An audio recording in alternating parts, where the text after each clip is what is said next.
Hii ni MTV1 Online inayokutangazia toka mashariki mwa Jamhuri ya Kidemokrasia ya Kongo kupitia mitandao mbalimbali ikiwemo Facebook na YouTube. Leo ni tarehe 17 Septemba 2025. Jina langu Dr. Binitambo Mkandiru Walimete, nitakaye kuletea matangazo ya leo kutoka Goma, Kivu Kaskazini. Taarifa kuu siku ya leo. Raia katika eneo la Jugu mkoani Ituri wazuia uchunguzi wa Umoja wa Mataifa kuhusu mauaji eneo lao. Tutafahamu ya kwamba wamepatikana kwenye njia na wamerudi Bunia. Hiyo kazi haikuendeshwa kabisa. Wakazi katika mji wa Goma waombwa kila mmoja kuwa na vyeti vya hati miliki. Sasa tunakuja kuambia raia, sheria ya nchi yetu inasema ya kwamba mambo ya udongo na chini ya udongo ni ya serikali.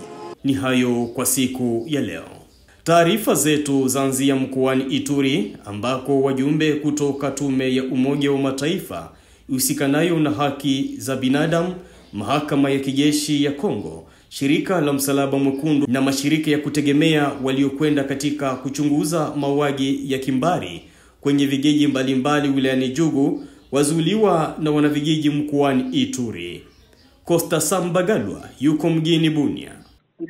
Watu ambao wameendesha uchunguzi huko ni viongozi wa korti kuu ya kiaskari hapa jimboni Ituri na watu ambao wameita wa expert ya Bureau Conjoint des Nations Unies ama wa expert wa ofisi ya haki za binadamu ya Umoja wa Mataifa, na huko kunapatikana vile waganga ambao wanaita wa médecins légistes wa police nationale congolaise ama wa polisi yetu ya hapa Jamhuri ya Kidemokrasia ya Kongo, na wa securite wa Croix Rouge, pia wana memba wa chuo ambacho wameita Avocats Sans Frontieres ama wale ambao wametetea haki za binadamu. Wanakabiliwa na changamoto gani wakati wanafika huko Jugu, huko fasi ambapo walikuwa wataweza kugundua hiyo mauti ya watu ambao walizika katika simu moja ama force commune?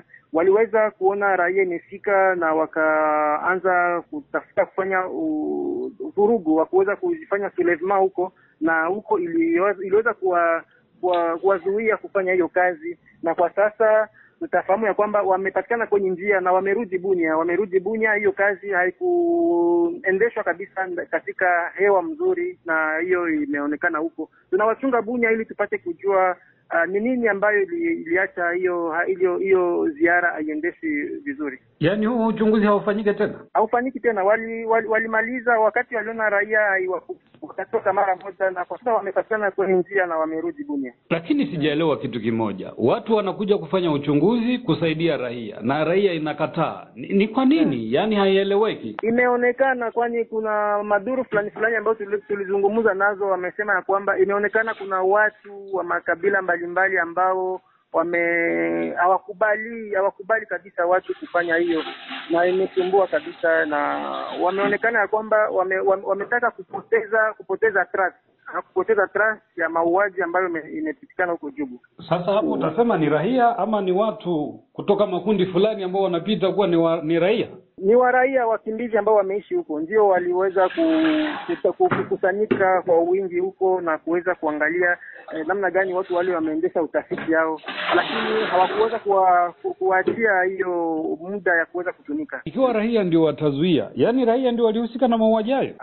Hiyo ni swali kabisa, kwani tulikuwa nazungumza na kijana mmoja huko, ametuambia kwamba wakazi wao hawaoni bora hiyo utafiti ama hiyo tume ambayo imefika huko kuweza kuendesha uchunguzi na utafiti sana huko kwenye Jaiba na huko kwenye Fataki, vijiji ambavyo vinaboresha kabisa mauaji, vinaanzisha mauaji kila siku. Watu wamekufa kwa mapanga, watu wamekufa kwa silaha na wapiganaji mbalimbali, na ni hiyo boga ambayo watu wameona kisha wao kupita. Hiyo itaacha uwaji imeisha ama itakuwa namna gani? Ni kijiji gani? Kijiji ya Jaiba katika usultani katika sekta ya Walendu Jati. Hao watu wa Umoja wa Mataifa ama watu kutoka auditorat militaire wanasemaje? Tunawachunga Bunia ili tujue kitu gani wanasema kufuatana na hiyo. Kwani wamepatikana kwenye njia, wamerudi Bunia. Kwa sasa tunachunga hapa Bunia tuone namna gani watasema kitu gani kufuatana na hiyo shida ambayo walipata ya kazi yao. ila mbali na hiyo tutajua kwamba Ituri ambako serikali ya Kinshasa yaendelea na uchunguzi wake kuhusu migodi mbalimbali. Yuhapa tena Costa Sam. Site ya kwanza ama timu ya kwanza ambayo iliweza kuchunguzwa ilikuwa inapatikana pale kwa village Jingo. Village Jingo ni katika usultani ya Mambisa, ndio iliweza kupata hiyo uchunguzi, na hiyo village Jingo inakuwa na iko supervise na cooperative wameita Umoja. Ya pili ilikuwa wameita huko deuxième etape inakuwa kwenye Rivière Shari ambayo ilikuwa ikichunguzwa sana, wameita na site Ushinzi ilikuwa ikichunguzwa sana na cooperative Comico, na kwa mwisho waliweza kuzunguka katika site Vilo ya kwanza na Vilo ya pili ambayo imepatikana katika mtangamano wa Manje, ni katika usultani ya Mambasa, na hiyo imekuwa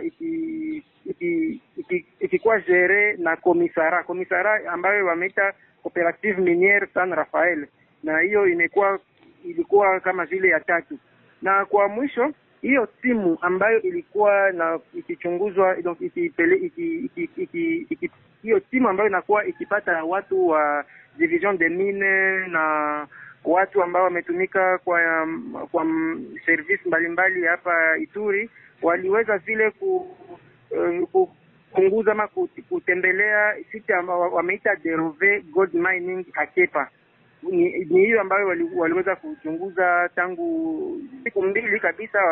Wameendesha hiyo utafiti huko mtaani Jugu kabla ya kwenda huko mtaani Irumu, na wapi wote ambapo walikuwa wanatembea waliweza vile kuangalia wameita walipitia kitu wameita conformité administrative na technique, na hiyo kuangalia presence ya vigundi za vimiliki silaha, na kwa vile wale wa etranger ama wa Chinois na watu wengine ambao wametoka kwa manchi zao za kigeni na kufika kufanya kazi ya madini hapa Ituri. Lakini wanasema kwamba migodi nyingine ilikuwa inamilikiwa na watu wa CRP, wa Thomas Lubanga.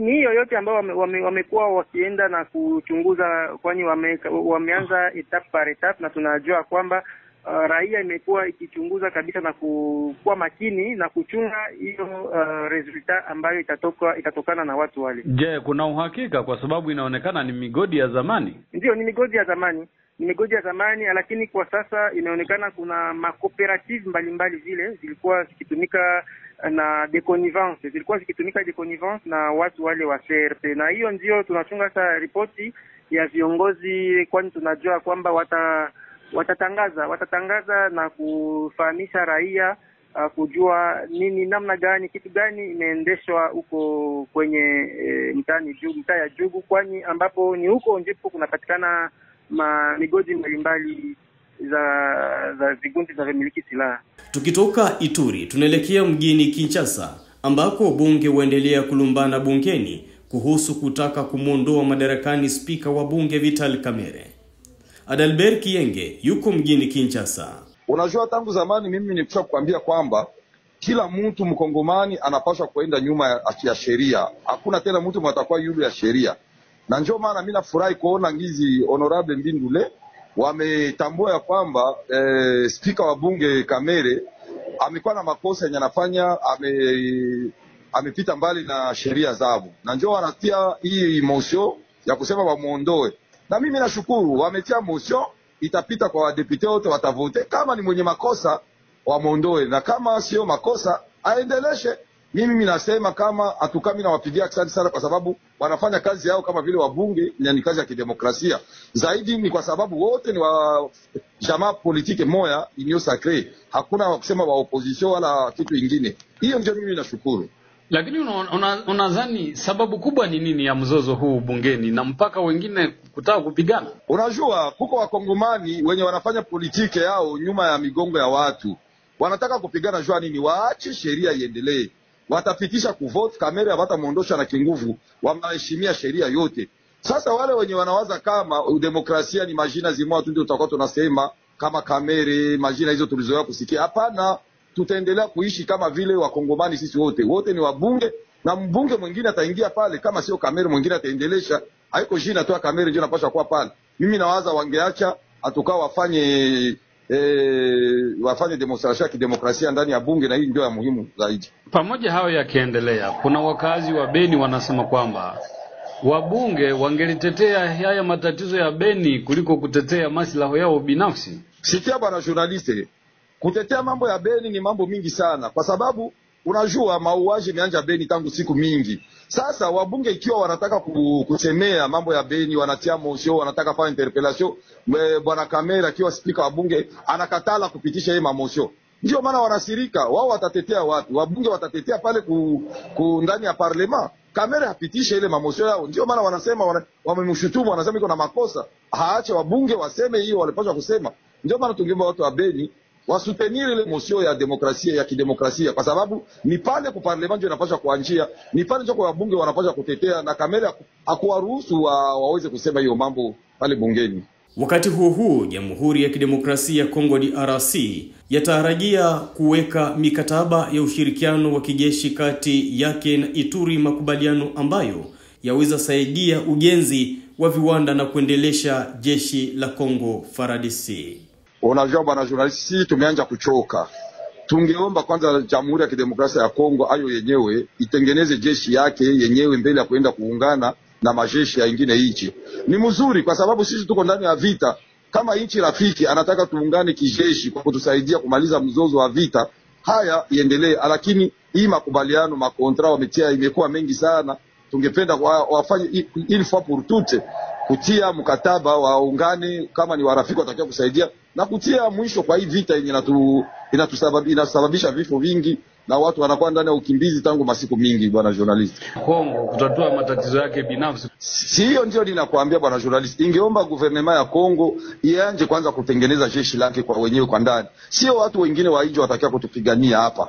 Wangefanya yote ipandavyo, waorganize jeshi, watie makamanda wenye kupenda nchi, wapatriote, wafundishe raia kupenda nchi. Ndio sasa tutaenda kupigania kwa rafiki. Lakini sasa sio wakongomani na jamhuri yetu na gouvernement yetu iko wanawaza ya kwamba mtu atatoka nje juu atakaye kutupigania, na hiyo yote imekwisha kupoteza matumaini na watu wanaishi ndani ya oga na ndani ya wasiwasi. Mimi nawaza ingekuwa mzuri watengeneze kwanza jeshi yetu, tujipiganie sisi wenyewe. Na kama rafiki mwingine anakuja kutusaidia, haya, kwa sababu suluhisho haitatoka nje, suluhisho ni kwetu sisi wenyewe. Tumalizia na hii. Nini msimamo wako kuhusiana na mazungumzo ya Doha na huu mchakato wa Marekani? Mimi nawaza kama ni kitu kizuri hiyo kuzungumza huko Doha, na mimi nawaza wamefanya hatua kabambi ya kusema wataanza kubadili wa prisonnier de guerre. Mimi nawaza hiyo ni kitu kabambi. Lakini mimi naomba ikuwe ndani ya ukweli, isiwe ndani ya hipokrisi. Kwa hiyo wakati tuko huko Doha, tuendelee na kutengeneza jeshi letu, kwa sababu tunajua namna gani wenye wanatushambulia wanatumika. Wao wote hawasemi kweli, maichi zetu za Afrika ziseme kweli. Mimi nawaza ingekuwa muhimu, hakuna mwenye atapoteza na hakuna mwenye atapata ikiwa tunazungumza mzuri Doha na Amerika, kwa sababu yeye anatafuta ni madini na ekonomi. Yote tutumike kwa faida ya raia, tukue na tulivu na turudi manyumbani kwetu. Tukiondoka mjini Kinshasa, tunarudi mjini Beni ambako watu zaidi ya 10 wakiwa ni vijana wamekamatwa na vijana wenye hasira mjini Beni, wakiwashutumu kuwa wanashirikiana na M23. Mjini Goma, eneo linalodhibitiwa na wanamapinduzi wa AFC M23, wakazi wameombwa kila mmoja kuwa na hati miliki. Daniel Muderwa ni mkuu wa division ya ardhi katika mtaa wa Karisimbi mjini Goma. Tuambie raia umuhimu wa kutosha makaratasi za serikali. Watu wengi wanajenga manyumba, wanamiliki viwanja, lakini hawajulikane na serikali kama hiyo nafasi ni wao wanaimiliki. Wengi wanajenga magorofa kubwa, lakini ukimuomba karatasi ya serikali anakuonesha acte de vente, hiyo makubaliano ambayo aliandika na mwenye alimuuzia hiyo nafasi. Sisi serikali hatutambue hiyo acte de vente kuwa karatasi halali ambayo sisi tunaweza kuheshimu na ambayo inaweza ikatetea mwenye hiyo kiwanja kwa ngazi za sheria. Karatasi za serikali ni contrat de location ambayo ina miaka 3 renouvelable, na kuko certificat. Hiyo certificat tunaipana mahali ambapo kunajengewa manyumba ya materio, ndio tunapana certificat. Na ile contrat de location ni tunaipana kwenye hakuna nyumba ya materio, tunaweza tukakupatia contrat de location. Muderwa ameomba wakazi kuzingatia msimamo huo kwa ajili ya kulinda viwanja vyao.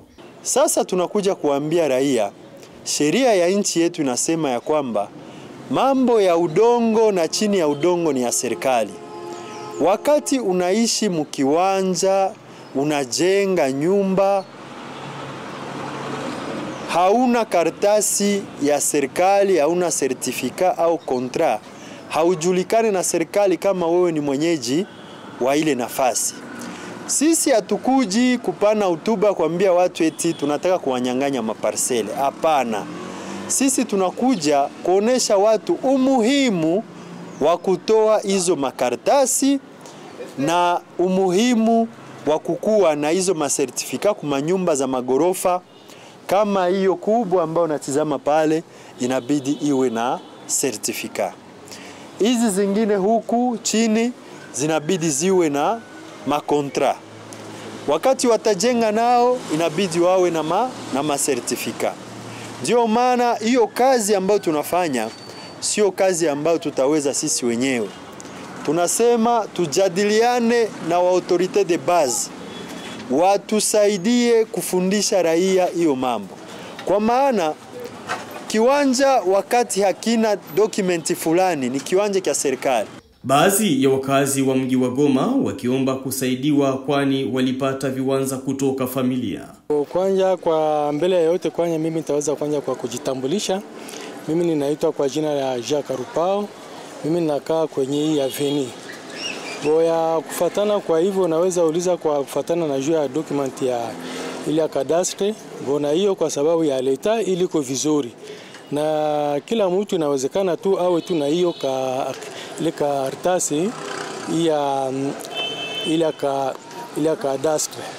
Bona ni juu sasa unakia kutana wakati wazazi wetu walipouza huko, wao waliuza kwa ile wakati walikuwa napata ile makaratasi ile kidogo kidogo, na wakati yenye kadastre ilikia kupita nyuma ilikakia kuta maparcele za huku azo ni ndogo ndogo sana, na kufuatana na kadastre hayo nasema inabidi mtu akuwe na 20 sur 15 na pale ndio anaweza kupata hiyo karatasi. Sasa sisi huku kwa Birere tunakuwa na parcele ndogo ndogo.